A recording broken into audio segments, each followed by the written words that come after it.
Our meeting to order. It's good to see everyone this afternoon for our City Council workshop. Our first order of business is a public hearing, and if you'd like to pick up an agenda, they're here on the podium so you can kind of follow along with us. They're there for your review if you'd like to have that. So Rob, I'll turn over the floor to you for the public hearing. All right, at this time I'd like to open a public meeting on application number PP 200047. The applicant is Duck LLC.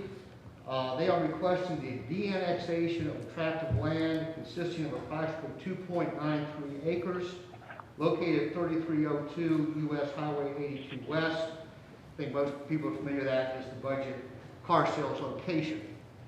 At this time, I'd like to ask council the conflict of interest questions. Have any of these applicants or opponents of the application contributed at least $250 to any of the campaigns for election during the past 2 years? No. Do you or any members of your family have a property interest that would be affected by the proposed de-annexation, the rezoning, or reclassification of the property, whether it's a positive or negative impact? No. Do you or any members of your family have a financial interest in any business entity that has a property interest in any real property that would be affected by the proposed de-annexation, the rezoning, reclassification of the property, whether it be a positive or negative impact? No. All right, I'm sorry? That was just Johnny for responding.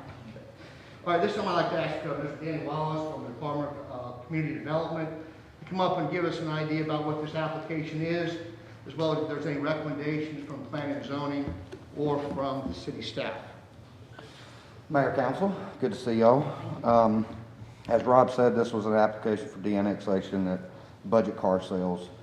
The application was processed by the Department of Community Development and then taken to the Planning and Zoning Commission on November 9th. At their regularly scheduled meeting, the commission unanimously recommended to decline the request for de-annexation. Now, I'd like to give you all a little bit more, just for the record, a little bit more background information. So, back in January of this year, budget came in and they have a billboard located on their property, and it's 300 square feet. And they wanted to convert that into an LED sign, like a television type. And so it was declined because that sign was, it's considered non-conforming. It's a billboard. It's located within 1,000 feet of 2 other billboards. And so therefore it's non-conforming. And so non-conforming means that it's allowed to exist, they can maintain it forever, but they cannot improve it or expand it, okay? So it was declined on that basis. Now, I had several conversations with Mr. Eagleton about what they could possibly do on that lot. So we talked about adding an additional sign. We talked about removing the billboard and putting up a standalone sign. But without it being a billboard, that limits their sign to 90 square feet, okay? And being electronic, it would only be 45 square feet. I'm sorry, my 5 o'clock shadow keeps pulling my mask down. So that would limit them to 45 square feet. You're only allowed 50%. So that was a no-go. And then they brought the application for de-annexation. And whenever it was with the commission discussed it in depth with Mr. Eagleton, and they asked those questions. And Mr. Crowley, you all know Mr. Crowley, he said, you know, it sounded to him like the only reason for the de-annexation was to sidestep the city ordinances. So that is the reason why they declined it. Anybody have any questions? That's all I have. Now let me ask you, if it's a unanimous decline why is it coming in front of us? Is this an appeal? Well, this is a public hearing. Yeah. So basically the process is before any de-annexation, rezoning, it first goes to planning and zoning, then comes before council at a public hearing. This will be on our regular agenda in a couple of weeks to determine whether or not to de-annex it or not. Okay. Have we de-annexed any other properties in the past? Not that I'm aware of. Are you aware of any de-annexation of properties?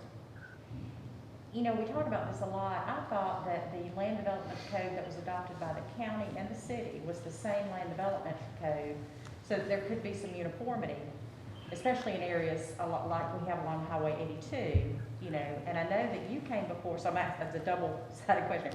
I know that you brought before us the planned overlay, Yes, ma'am. so we've got that, but is the land development code not the same, sign ordinance not the same in that between the city and the county?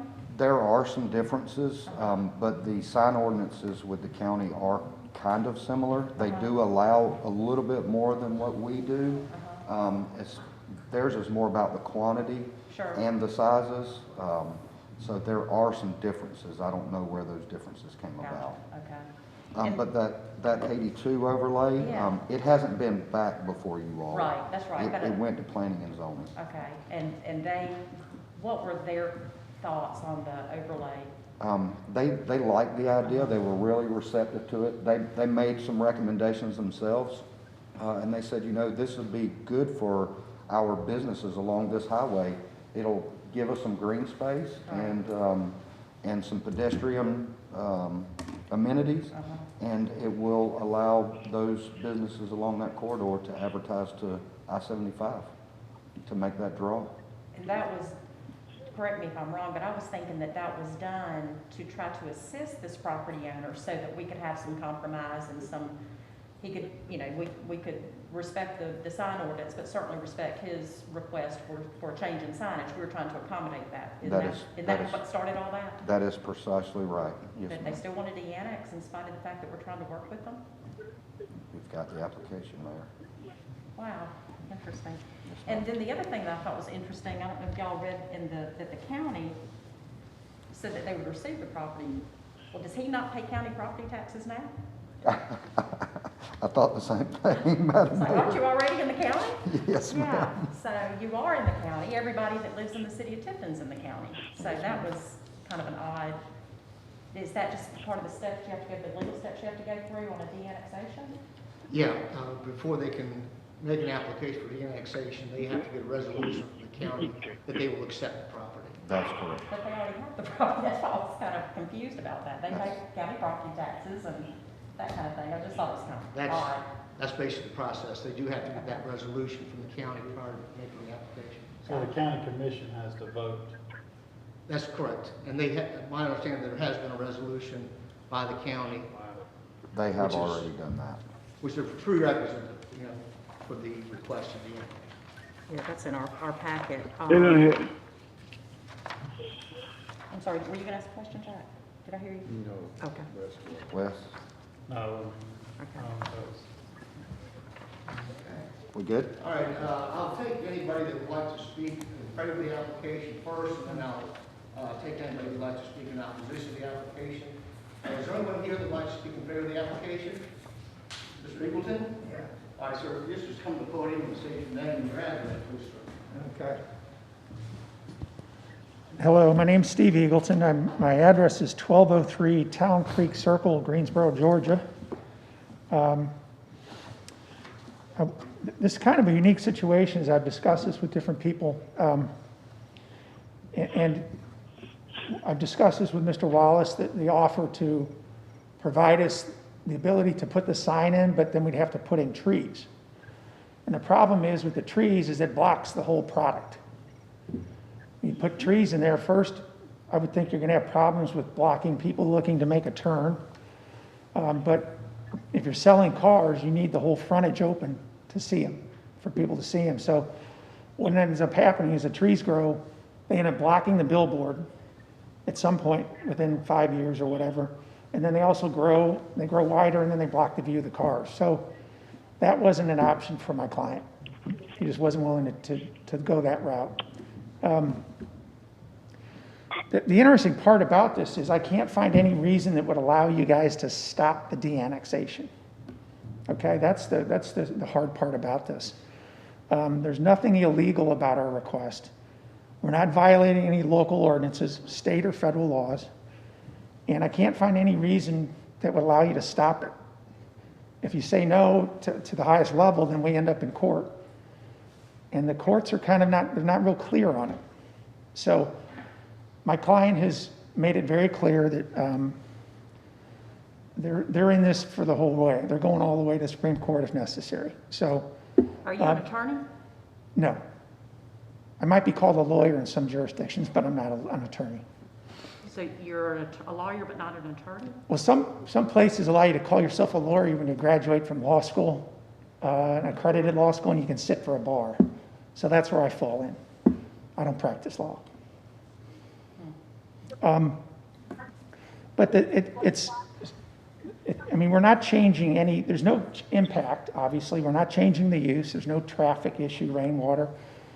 There wouldn't be an impact by the de-annexation. It's a very gray area, and I don't know if there's been any legal research to find a way that would give you guys a reason to legally stop us. Let me ask you a question, Danny. The sort of trade-off for the increased signage size, it wasn't just trees. There were other options that a property owner could utilize other than just trees. Is that correct in the proposal that you presented to us for the overlay area? That is correct. Okay. We offer any amenity. It could be artwork, it could be extra landscaping, it could be, a gazebo, it could be extra sidewalks. But he is correct in saying that those trees are supposed to front the road.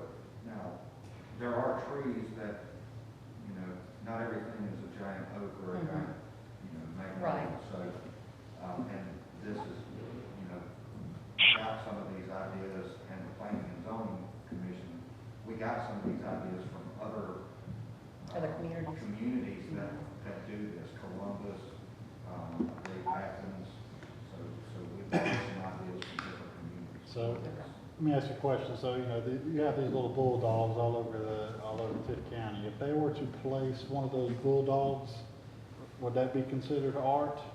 I mean, those aren't very wide, so you wouldn't, I don't think would block views for turning, nor would it block views to sell cars, and they would still be able to get their signage. So that might be an option. I don't know who they would contact for that bulldog, but, Those come through UGA. yeah, I mean, but it would also be something that would come into the, local education system that supports here in Tifton, and then maybe that's what we're out to be able to get your sign. I don't know. That might be an avenue there. That would be an option. Yeah, absolutely. Yeah, the only one I was aware of was kind of the tree option, so. Yeah, well, if you would like, I mean, if you could get with him, then, I mean, and kind of, I think that would be the best option, and I think it would look pretty good right there, the little, to not only show off UGA Tifton at a highly traveled corridor right there with, Carpenter Road and 82 right there. That would be might be Good a option. great option right there. And we said there's other tree options as well.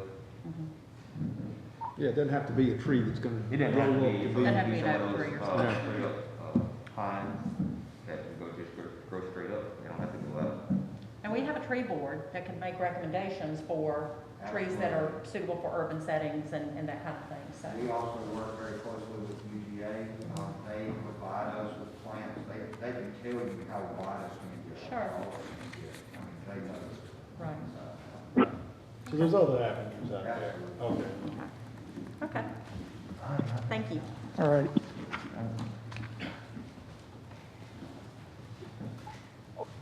Is there anyone else who'd like to speak in favor of this application? Is anyone here that would like to speak in opposition to the application?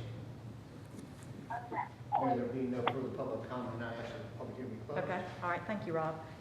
All right, so we've closed the public hearing, and now we'll call to order our council workshop, which again, we have the agendas here on the podium, if anyone needs to grab one to follow along. Our first item is the approval of the agenda. Mayor, I would like to, in council, I would like to amend the agenda to allow for public comment. All right, We have so a we have- citizen that would like to say something. Okay, are y'all okay with amending for public comment? Normally, we don't at workshops, we just do that at Yeah. council meetings, so if you're okay with that, I'm okay with that. Yeah, I'm okay. Okay, okay. All right, so we will add public comments. Let's go ahead and do that before we get into the new business, and then Pete has some folks he'd like to introduce. So we will call for public comment at this time. I believe there might be someone who has signed up.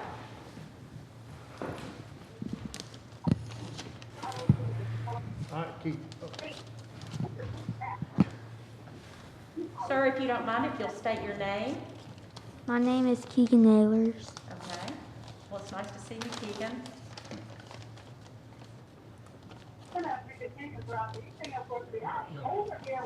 Hello, my name is Keegan Naylors, and I am here tonight to say thank you for putting up the Christmas lights in the park. My family and I really enjoy it. Then there were many cars that came through with we were there, and I knew they enjoyed them too. Christmas is my favorite time of the year, and I am thankful that our city looks so good. Thank you again.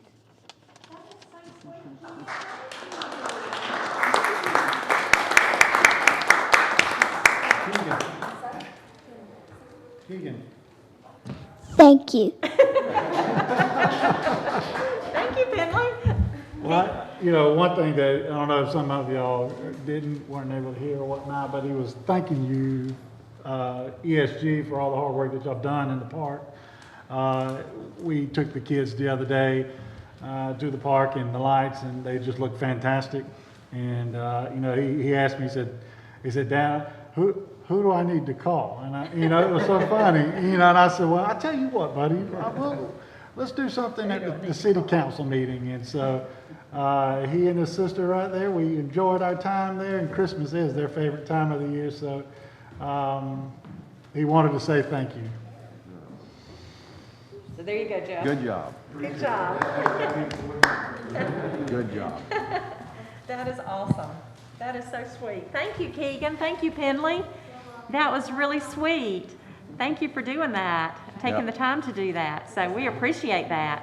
So have a good evening, okay? See y'all later. Thank you. And we'll make sure everybody knows that you said thank you. All right, now we'll get into the new business, and the first item on the agenda is review of bids received for the police department vehicle equipment. Steve, you want to present that to us? Good evening, Mayor, Council. This is the bid for the equipment for the police cars. We have a bid from Hills Emergency Lights and Sales in Sanford, North Carolina. And then we have one from McGagan's Communication in Hayhauer, and Dana's Safety in Preston, Georgia. It's my recommendation that we take the bid from McGagan's Communications in Hayhauer. I know it's a little bit more, but the reason I won't do that is because the one in South Carolina it's like 443 miles from Tifton. Any warranty work, they've got to send somebody down, and that's a 7-hour drive, and I don't know when they'll send them, where then McGagan's is right down there in Hayhauer, and we've been using them for the last 5 or 6 years also. And you've been happy with their service and everything? Yes, yes I have. So you currently have units with the Hayhauer group? Yes, ever since 2017, I know we've been using them, and they've outfitted every car that we've had since then. And then they also do our other work for us too. The warranty work, that's only ones they've already done, and other work, maintenance work and stuff that things tear up. We can just run it down there to them and they'll fix it. The other day they came up and fixed 4 vehicles that we had. So how quick are they with warranty? You call them today for warranty work, how quick do they show up? They usually show up the next day, but we don't, when we have something to do with warranty, it's just easy for me to say, hey, take your car down there, and when you pull up, They pull it in, fix it, and then that's it. So they go ahead and do it as soon as they get? Yes, Okay. the turnaround time will be 20 times faster.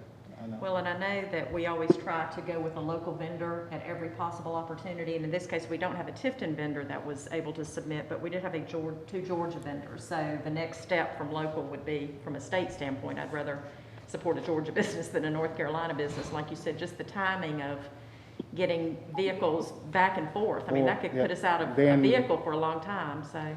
And then when the vehicles come in, they'll come pick them up, then they're gonna take them all the way back to North Yeah. Carolina. And That's, then we've we- lost a day already, just that, yeah, so, okay. All right, any questions, any other questions of the chief on these bids that we have in our packet? I'm just curious, I guess, when we send out these bids,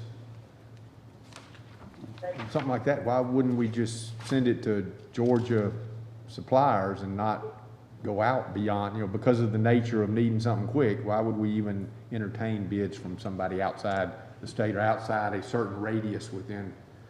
I think because when we send them out, they're public, I mean, we have to send it, like when I send them out, I send them out to people that have previously bidded with us, and then also it's put on the website, and then it's put out like that, and then and then with this one, also, the day that we had set for the call, to come in, I was where I couldn't be right there at the call, and I probably could have handled this had I been in place where we wouldn't have got that. So I'm gonna say this is some of mine too. It's not. Yeah, I mean, I just want, within the bid, you say, must be within 200 miles of Tifton or 100 miles, because of needing to be able to, the turnaround time, so, We okay. usually, if it's a sole source, we'll make that specific. If it's something else, we'll try to be detailed. But what we're finding is all the internet,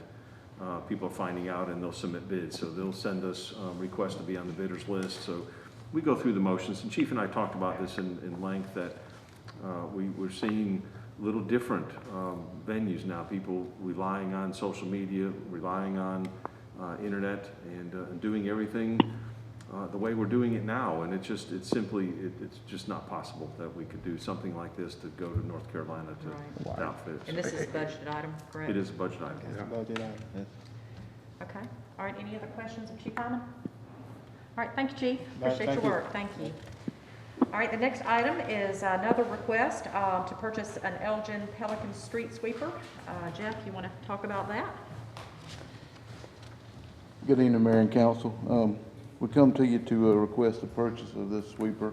Our current sweeper is a 2007 model Timco sweeper that is inoperable right now, and it's not cost effective to repair it.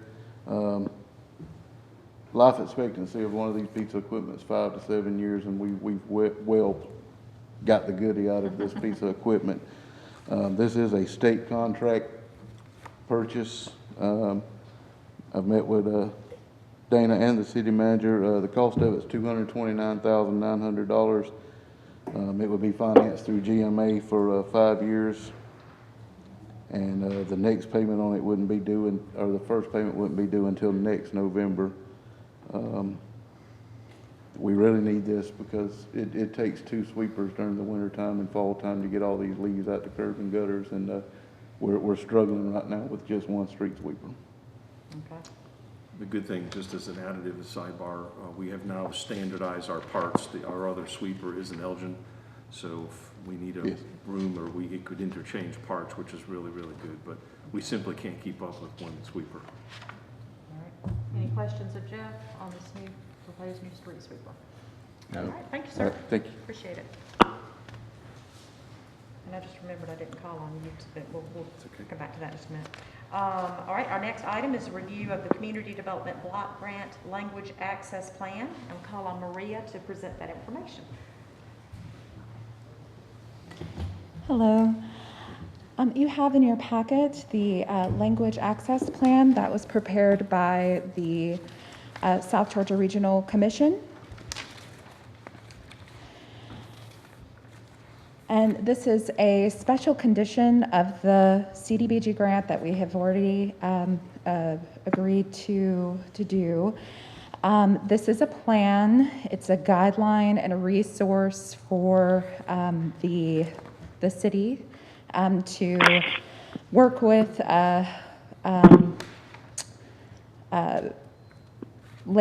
people with limited English proficiency.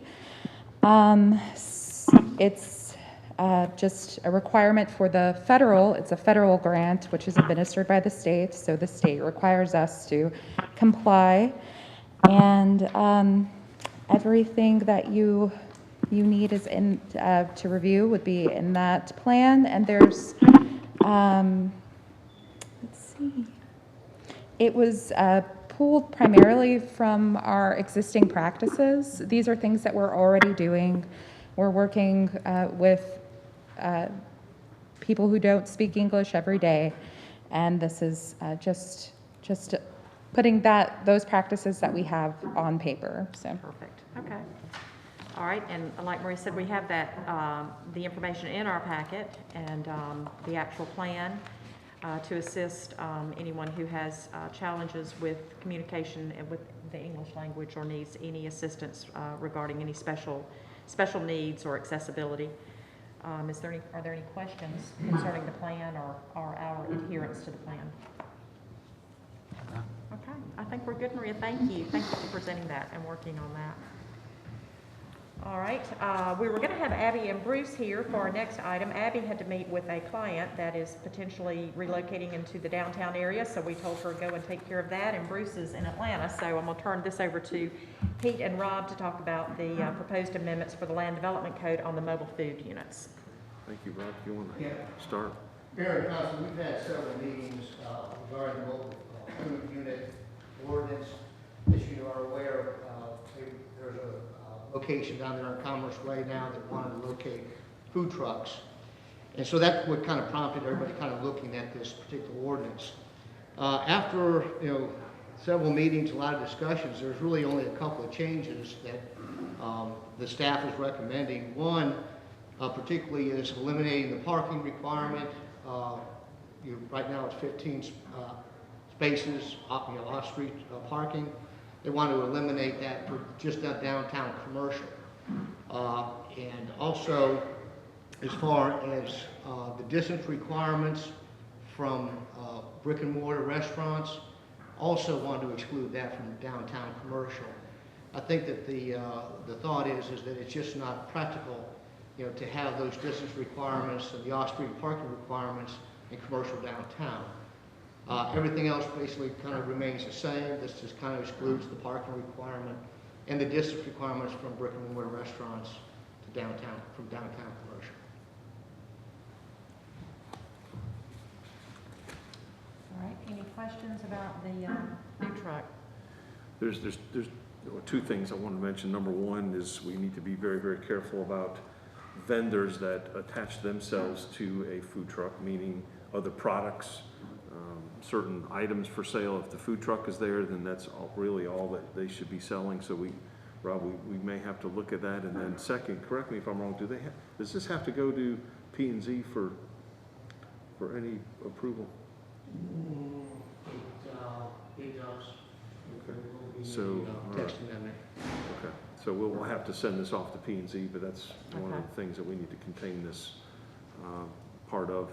But we have met and exhausted, really what we've tried, some of you tried to secure years ago with the brick and mortar. Very, very careful about that.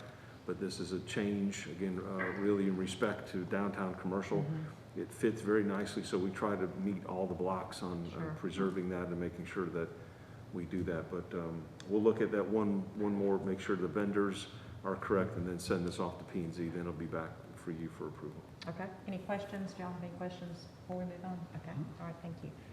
All right. The next item, Pete, you want to talk about considering an employee longevity increase, supplemental pay, and closing for the Christmas holidays. Thank you, Mayor. And this is a kind of a proud time for me to just talk to you about this. One of the considerations when we first started talking about this 3 years ago, we noticed that the pay scale was in dire need of some revamping, and we did that. and you've supported that in the last couple of years. But one thing that we did not address yet was the fact that longevity raises for our employees was not in place. And so what that means is someone that was here for 2 years and someone here that was here from 7 years of employment, probably pretty similar in pay. So it's very, very important that we look at that structure. And we did that, and Emily put together a spreadsheet for me along with Dana. And we have 57 employees that have 5 years or more of service. So what I'd like to do is recommend the first would be, the two options that I've given you. One is for a 2% raise, and then the second would be a 3% for longevity. Again, 57 employees, they would receive this raise and again, fix the internal components of our pay scale. If I had to recommend one, it would be 2% based off total cost, and I'll explain why in just a second. So if there's any questions about that one, I'll move to the next. Okay. Very good, carry on. The next one I also wanted to present to you, in addition to the longevity, is an additional option for all city employees for a 1% COLA. And just to give you a snapshot, in 2017 we did not have any raises for the city. 2018 you allowed for a 3% COLA. In 2019 we did a 1% COLA and then a longevity, or so 3% for PD to straighten out some of the pay scale within the department. So we did that. So it would also be my recommendation to do 1%. Again, it's a cost of living COLA for all employees. So the folks that would get a longevity would get a 3%, and those others would get a 1%. It is something for as far as a raise, and I believe in that, and I think that's given the situation, I think that would be the most appropriate thing to do for our employees. Any questions on that one? So you're saying a one, for those that are 5 years and older, the 2 and the 1? Yes. Okay. Yep. So that'll be a total of 2% for longevity and then 1% for COLA. The next is because our employees, and we talked about hazard pay for the public safety, and they have been champions. And I want to say this, that all employees now within the organization have endured for 8-9 months now COVID, and how they serving our community and what they do each and every day. And they may not be in the front lines. They may only encounter once in a while. But I think it goes without saying that we not only appreciate what they do, but because of what they are going to have to continue to do, I'm recommending that we do a one-time pay supplement in the amount of $250 for each employee. That would be grossed up, meaning that we would pay the taxes, and each check for each employee would be $250. Again, I think this is the most appropriate way to say not only thank you, but keep up the good work for the next 6 months. And then most specifically, this funding would come out of our COVID relief fund, so it wouldn't be a budgetary item. So I recommend doing that. And then finally, as a way of us to say thank you to our employees, we're not hosting any Christmas parties this year. We usually have a big luncheon this time of year, and we like to do that, but it's simply not possible. So I'm recommending that the city close for Christmas Eve and fund the 8 hours of pay so our employees could be with our families. So there's a lot, and I'll be glad to talk if there's any specifics, but it's very, very comprehensive, and I think it's the most appropriate thing we could do for our employees, given where we are, what we're doing, and how we're doing it. Pete, I have to salute you, thinking outside the box. Jack, you've been harping on this for months about COVID, and there's statistics out there now that are saying that we are one of the highest If not the spots in town. So I appreciate you taking that on and saying, hey, listen, we can't have these parties, we can't have all these gatherings or whatnot, but how can we still show our appreciation to our city employees? And by that 8 hours being off, I think that is the best way to do that. Not only that, they can be with their families as well. So it is a win-win thing. So hats off to you for coming, being able to think outside the box, because during this time, that's what we got to do, So, good, thanks. Thank you. A couple of questions around the 250. where is it? Chad Van Orman is on the list. I'm not sure why we would do that, but that's, I mean, he's kind of a separate, this is kind of a sideline. I mean, I don't know, I would not treat him like other, quote, city employees. Any contract? And the other one, I'm guessing that when we've got Abby on there as Abby Bowen, we're talking McLaren, but is that a different, do we have two Abby Bowens? No, she has same person, legal paperwork. Okay, but I mean, does the DDA pay them? They're paying her salary, I thought, so are they gonna pay this $250? Yeah, they are, and I think Abby's considered a city employee. Chad is contractual. He's considered a city employee. Each of you are considered city employees. So I guess it's the terminology where we look, I've looked at in times past to say, well, this is not eligible, this is not, but the word city employee is covered, and that's why you're seeing it on the list. I mean, Abby certainly, I mean, I wasn't saying don't pay her, I was just, it was more of a mechanics of who does it, so. Okay. And again, I will talk to the chairman of the DDA, but again, I'll go to bat for Abby and take care of that, which however we need to, with them or with us. Okay. Okay, I just don't want to muddy the waters between Sure. No, I who understand. pays, and if we're going to do this, then we need to be consistent. Right. I understand. That's right. Yes, sir. That's right. I understand. Okay. So any other questions, I'll be glad, but again, these are my recommendations, and I just appreciate your support. Well, you know, we've said all along, and I'm going to echo what Wes had to say. Thank you for doing this, because we can't shut government down. The city still had to function and operate day to day, and you know, when it was pretty scary, our folks were there, and so we do appreciate very much the work that's done every day and that continues to be done. So thank you for addressing that. Any other questions on the proposal on the changes for payroll? Okey-doke. All right, we are now to the review of proposed amendments for the City Code, Chapter 66, Solid Waste Ordinance. Pete? Thank you, Mayor. I'll ask Ricky and Rob to chime in, but this ordinance was outdated in many areas, and obviously the conversion and what we're doing now with providers, it lended itself an opportunity for us to really look at what this said, some of the things that need to be updated, and obviously in 6-7 years time frame, there was a lot that it needed to be done. So long hours between Rob and Ricky, and talking through this, understanding what it said, what it intended to say. I think we came very, very close and cleaned all this up. So I think right now we have a very, very good, solid ordinance for solid waste that checks pretty much all the blocks. So I feel good about it. And Rob, if you want to add any specifics. The only thing I would add, I think I sent council kind of a markup version of the old ordinance that kind of outlined the changes. I would say a lot of this stuff is just really housekeeping.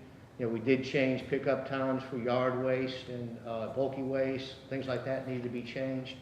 So really, this is more, more housekeeping than anything else because of the changes since 2014. So, I've been through this numerous times with Ricky and Pete, and I think we've got everything done that needs to be done at this point. And just as a side note, James has, and his staff, he has really been very, very good to work with. So between he and Ricky, tracking a lot of things, we're right on our timeline for this week with equipment, personnel, and operations. We're starting to scrub a lot of the details. So could the work environment be a little better for informational share? Absolutely, but they're doing a good job and maintaining that. So part of the ordinance, what we're left to do is probably within a week, we're going to have to understand if the city is going to do the billing for commercial customers yet. So I don't have all the answers like I'd like to have. So between Ricky and James, we're going to talk through that in the next couple of days, and by time this goes in front of you, I'll have an answer, and certainly we'll let you know. But what that means is just like utility bill, just like natural gas, or just like water sewer, we would in turn, just like we've done in the past, bill all the commercial customers. It makes it much simpler, it's neater, And obviously, there comes a lot of benefits in doing that. So one of them is that if there's a rate change that, you would know about it. So there's a lot to be said with that, especially in the commercial business. So that's something that we are considering and still left to do. I will tell you on a side note, we're watching very closely collection activities in the field, that we're seeing some things that I'm not in favor of. And by tomorrow, the latest, I'll know that if we're not receiving the services that we should until December 31st, then I'm going to make an issue of it. So I'll let you know tomorrow if that continues or if it's going to be a problem for us. So, but everything else on the ordinance, I think I feel real good about. They do tend to ignore things that are next to your garbage can, as far as quote bulky waste. And I didn't bring it up last week because they didn't pick it up, but today I watched for them. And they weren't gonna pick it up again, so I went out and said, aren't y'all gonna get this? Well, yeah, then they went and picked it up. So, but my other thing, what are we going to do about apartments? Particularly, it's one in Wes's district, a block from me, this Somerset apartment, we talked about it before. And you've got there one dumpster, and here's the dump. The bags are at least this high. I mean, we're setting James up and them for a disaster. I talked to Ricky about it before, and he says back when the city's doing it, he told them just don't go in there and try to pick it up because you got trash everywhere. And it's not a golden issue. It's It's a service issue. This is the apartment company isn't being held accountable to bags all over, things that are so high they're gonna fall off. And we've got to do something within this ordinance that either the apartment owner or manager or somebody is held responsible for that kind of thing. And I've said it before, and we got to do something. One of the things that we did address in this ordinance has to do with roll-off containers to ensure that residential and commercial waste are placed in dumpsters, not in roll-offs. So, you can't have a roll-off container at an apartment and keep piling bags on top. They're gonna need to be in a dumpster. These big dumpsters, well, that's where they Correct, are. but I noticed, like if you go on 28th Street, just down from your house, that apartment has a roll-off container. Now, a roll-off container is what we try to, address in this ordinance, is used, for industrial and construction debris. And so that's what, and so when we have roll-offs, we can have numerous franchisees to perform that service, but it's really for, demolition, construction debris, perhaps some type of industrial waste. But the residential and commercial waste needs to be in dumpsters and not in roll-offs. Right. Now, of course, I think one of the problems you have is you have bags around the dumpsters, and that needs to be addressed. Right. But that's one of the things that we did want to try to narrow down. That's why we defined what a roll-off was, what could be placed in a roll-off container. So that's something that we did address, to make sure that we don't have that situation. And I appreciate that, but I would rather, because that's the apartment's right on 28th. This one I'm talking about is on 30th behind there. So I would rather have that big roll-off, which, oh, wait a minute, there's not a bit of trash out there around it because it's all inside. What you're describing is just, they're being underserviced. So this becomes a company issue, and James will probably shake his head, that they need to go one more time a week. And we have the ability to say, look, it's a health and safety thing. Garbage should not be on the ground, number one. It's the same thing, your can should have lids. Your can should have a plug in it. Your can should not be rusted out at the bottom. So these are all service issues that we want to make a point on. We need to address them by January 1st because it's been going on for at least 2 years that I know of. Okay. And you can see 30th and all around there, all the trash that now the mayor has trying to sell the property right next to it, and it's got paper trash all over because it's blowing from these people that won't do right. Good. Ricky, can you show James that area, please, that apartments? And you guys could talk through that and operationally, I think we could fix that. In his contract, he has the ability to increase the service. It's just an underservice. So. Okay, well, yeah, I mean, and this wasn't a slam at Golden, we didn't do enough on there. This is the apartment that just lets it. But it's the same thing you're talking about. If the garbage is on the ground, if the can doesn't have lids on it, or if the can doesn't have a plug, and when it rains, the juice goes all over the place, or if the can is all rusted out. So it's the same thing. It's a health and safety thing. We'll it's a handle mess, that. yeah. Let me ask you this, Pete. Does this ordinance, does it, I guess, relay the message that this is an exclusive contract for business and residential? It does. It's basically exclusive as to residential and commercial waste. And the next one even goes even a step further. Okay. Actually, that's the way it has been. Well, yeah. So, Okay, any other questions on the Chapter 66 of the City Code? All right, let's go on to what you're talking about next, the sanitation franchise for roll-off service. This is actually the resolution that describes the residential commercial will be exclusive. Again, this has been in place for the last 6 years, the same, so we haven't changed that. So company to company, it's the same, apples and apples, so we have not changed that. But what we've done is we recognize that providers for roll-off services, and these are the long rectangle boxes with no lids on them. The roll-off services, we could not meet the demands here in the city of Tifton. So therefore, the exclusive franchise, we had to end because obviously contractors could not get cans. So one of the things we said, roll-off services will now become open market. So any hauler could come in and provide open top roll-off containers with the understanding that they have to have a business license, and they would have to pay the city of Tifton a franchise fee of $2,500 each year if they want to come in here and pick roll-off cans up as part of a business. So this was in the ordinance. So again, we just didn't take advantage of it. We just specified it a little bit, but this is where it spells all this out. So James and Ryland are okay with that? Our current franchisee will be exempt from the $2,500. Yeah, but they don't want to be the exclusive, y'all don't want to be the exclusive roll-off supplier? If that be council's pleasure, we obviously would love to do that. We have not asked for that. We do have that in 2 other municipalities that we service, but that's just something that, we can talk about for negotiation or whatever. In the event, and I'm gonna put my Ryland hat off a second, put my citizen's hat on. If you do name an exclusive roll-off hauler, there should be a franchise fee for that roll-off hauler to help back the city's general fund. Now, I'll put my Ryland hat back on. Y'all tell Todd I said that on the We didn't hear that. We've absolutely extra questions, Jack. If that be the council's pleasure at that time. I'm very close to recommending that to you. We had some exceptions with construction and demolition debris where we've had other haulers come in and that's all they haul.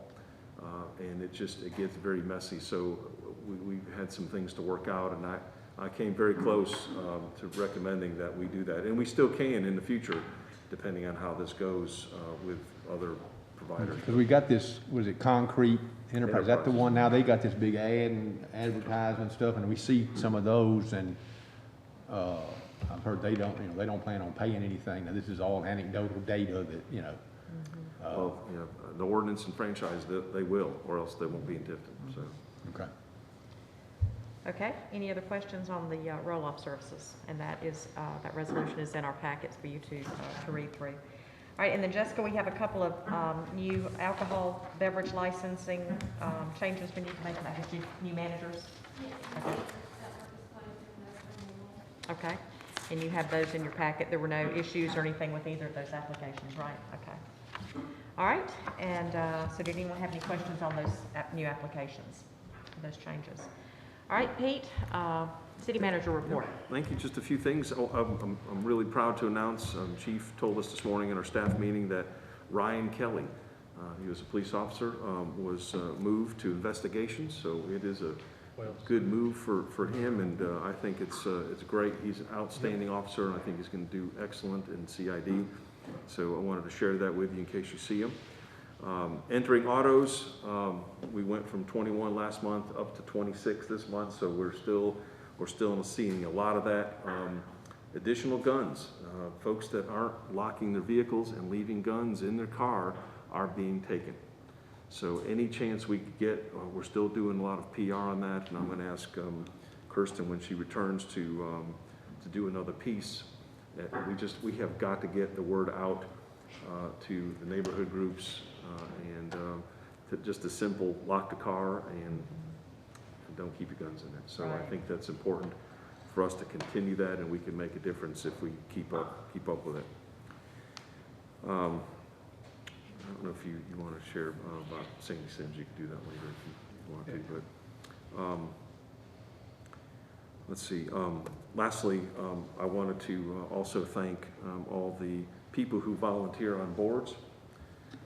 And this time of year, we do give out just a token of appreciation. I know each of you talk about the board members and what they do and how they do it. And we again, they some pour more into than others, but we appreciate what they do and how they do it.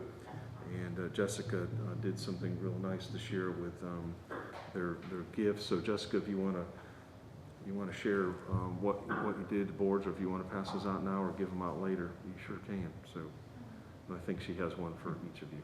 Okay. That's all I have for tonight. Do you want to introduce Crystal? Yes, thank you. I forgot about that. Crystal. Crystal Gaillard. I introduced her to every one of you, but Crystal has started. She's 1 week and 1 day veteran already. So she and Danny and Bruce are talking about the department, and we're carving out what we're doing, how we're doing in certain areas, and then setting, obviously, a new day for community improvement. And, you know, again, our new motto is going to be yes, and then how can we serve? So it's a serious business. Crystal comes to us by the way of DCA, so she has a couple of years with DCA, so really familiar with background terminology, where to go, and she's probably a master at comp plans and other things that we have worked on. So she's going to be skilled in that area, and then has worked with regional commissions and some in the law office, so she's really up to speed on ordinances. So we're glad to have you. And her and her husband are going to be moving to Tifton February, March? Yeah. Is that right? So you have two children that are very, very young. So anything you'd like to say? We just welcome you. No, I'm just thankful that you guys are having me. Like you said, I did come from DCA, come from disaster recovery. So a lot of those same concepts of dealing with homeowners and dealing with businesses in recovery, a lot of those same concepts transfer over to the community improvement department. So I'm really excited to be here. Well, we're glad to have you, so welcome aboard. I told Crystal she's a disaster recovery, she's coming to the right place. She's going to start with you. No, we're glad to have you, Crystal, so look forward to working with you, so thank you. Thank you very much. All right, is that all you have? Yes, ma'am. Thank you. All right. MJ, any comments for the evening? I just want to kind of reiterate what kids had said. I just got to go see the lights too. You guys did a great job putting those lights up, and also want to let everybody know, the ones that did make it out Saturday, it was a great turnout. You will say that people have wore the mask and it was outside, and they did have extra hand washing stations for you, Jack, but you know, we did the best that we could and to put some smiles on some kids' faces and feed some people with some good food outside as much as we could and stay safe. I had my mask on. That counts. I was wondering, I saw that picture and you didn't, but well, I wasn't gonna say anything about that. One picture. I held my breath.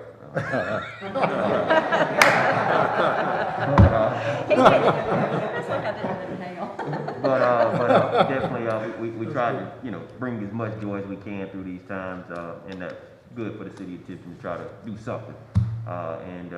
But we still do need to be safe and wear our mask and wash our hands, and take it serious as much as we can. And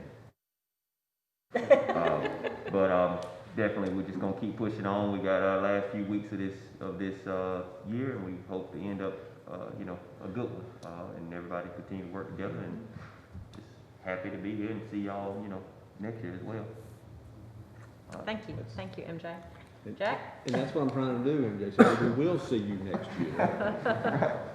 And I do appreciate what you say, and y'all know my views on it. I mean, and, you know, it was brought up that, I mean, Tiff County and Tifton is the hot spot. I mean, I guess I don't understand it. I'm not sure I'll ever understand it. And I was opposed and still opposed, and I want business to stay open, and there's no question about it. But wear a mask. We could all go in the stores in a mask, and the employees have a mask, and you have like 1.5% chance okay? What are we missing to not do that?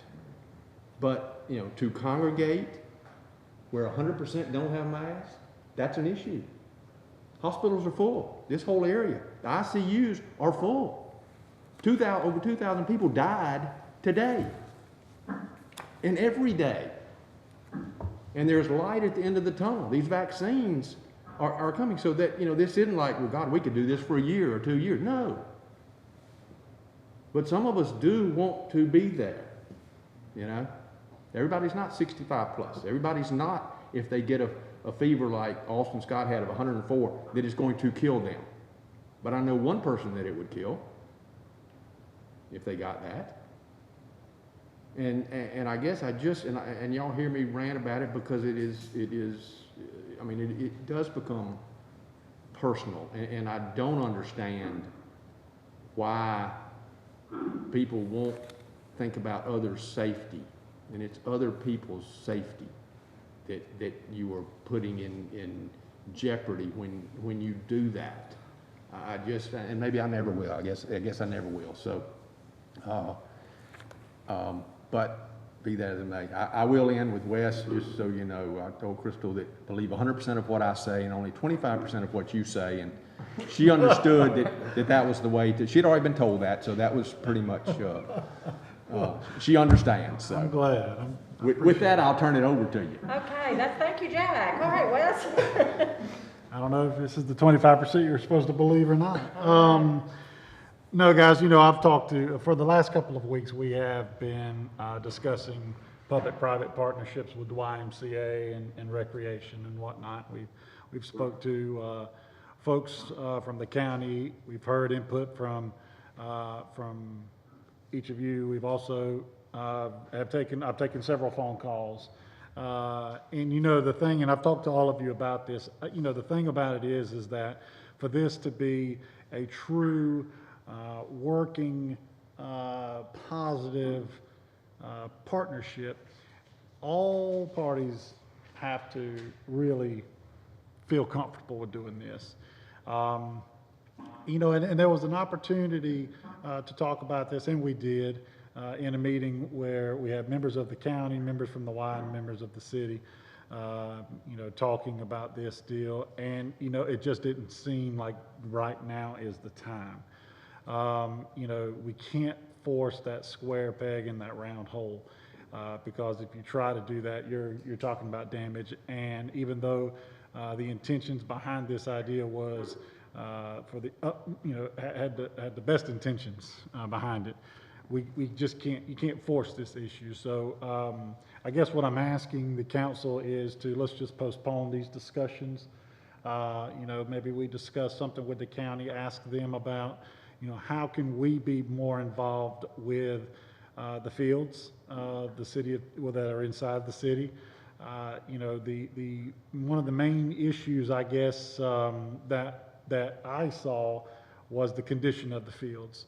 They're uneven, they're rusting. There's some fields have shade, others don't. The bleachers are wobbly, and they're just other communities who spend a lot less money than we do on recreation have better looking facilities, and I don't see why Tifton can't do that. We had them in the early 90s and mid 90s, and I think that we can come back to that. We have a growing population that wants to be involved in sports, and so I know that the need is out there. So maybe the county will allow us to have a little bit more participation and discussion when it comes to those avenues. But going back to the public-private partnership, I think we just need to put that on the back burner for the time being and focus on other avenues that we currently have. Just a question, just for my curiosity, where does that leave the YMCA? So the YMCA is still, they are, you know, they're doing better from what they have said. Representatives from the YMCA have said they're doing better. COVID obviously has impacted them. They've had to do some changing internally or whatnot themselves. However, They've been very good at, weathering the storm, so to speak. They understand. I had conversations with Jason and Tyler, who is the president of the Y, and they understand. They are in the same position. They feel like that ideally for them, they would love to see a 5-0 council vote and a 6-0 commission vote. 6-0, even though they have 7, if it's a 6-0 vote, the chairman doesn't have to vote. So that's why they're saying, hey, if I can get 11 people to vote, that means the entire community is ready for this change. And so they understand and they are on board as well. They want this to be a win-win-win situation. And so, they feel like that they can continue on with their programs and things of that nature. They are going to be heavily involved with our community center. We had a great meeting the other night. The crowd has some homework that Bruce Green asked them to do and asked them how they wanted to utilize that resource or that community center. So I'm looking forward to hearing those and how the YMCA is going to be able to manage those programs and, For the kids in that neighborhood. and absolutely, and just go from there. And 5-10 years from now, who knows what could happen, but, right now, there's just no need to force that issue, and we can go from there. So you're saying what, Unless it's city, county, and the Y, we don't even need to explore if the No, I city's think gonna it's- do something with, Pete and I talked, I said, change it where the city's driving the car and the Y is in the back seat providing thing. We don't wanna even explore that. Well, no, I think I think a separation of recreation apartments does nobody any good. I don't think, you're still competing against the unincorporated area residents. And for instance, so 17th Street has always been the dividing line of the city and the county. So if you have a resident on one side of an unincorporated area of 17th Street and their son is playing football, they don't have to pay technically an out-of-district fee. The child that lives on the city portion, if they wanted to play recreation football, tackle football, they would possibly have to pay an out-of-district fee. And it's just not, there's just not a lot of. divisive. Yes, Yeah. and it just doesn't, this idea behind it was supposed to flow. And if it doesn't flow, we have to figure out why, and if it doesn't flow, then maybe it's not the right time for us to be looking at that. And again, that's going back to that forcing that square peg in that round hole. Obviously, if you try to do that, you're going to either damage the square peg or you're going to damage the round hole, and you can't. Either one of those is not going to be in the best interest of everybody. So that's why we've asked, basically, I think what the Recreation Committee is requesting is to say, hey, let's put this on the back burner. Let's discuss maybe some options with the fields to improve those fields here within the city of Tifton. What can the city of Tifton do with those, and go from there? The county is definitely up for discussion with that. I've talked to 3 commissioners and the county manager, and all 4 of them made comment that would be something that they would feel positive in exploring, is allowing for us to have more discussion and input on how and where and the improvements of those fields. So, more to come on that, but as for right now, we're going to put that public-private partnership on the back burner. Just stick a pin in it, we'll come back to it later. That's right. Okay. Okay. All right, Johnny, any comments you'd like to make? No, I'm good. Okay, all right. I'll wrap things up. Y'all have been very generous with your compliments, and thank you to Keegan and Penley for that letter. That's so sweet. But I do want to say thank you to the Tifton-Tift County Tourism Association. They did allocate some money for some new lighting, and our guys with ESG worked with them to pick out the right things and get the most bang for their buck, so it really shows. So we want to thank the Tourism Association for that funding. And just remind everyone, early voting begins next week. Don't forget to go vote. And so I think Your vote matters. your vote does matter. It absolutely matters. But unless y'all have anything else to come before the council, we don't need executive session, do we?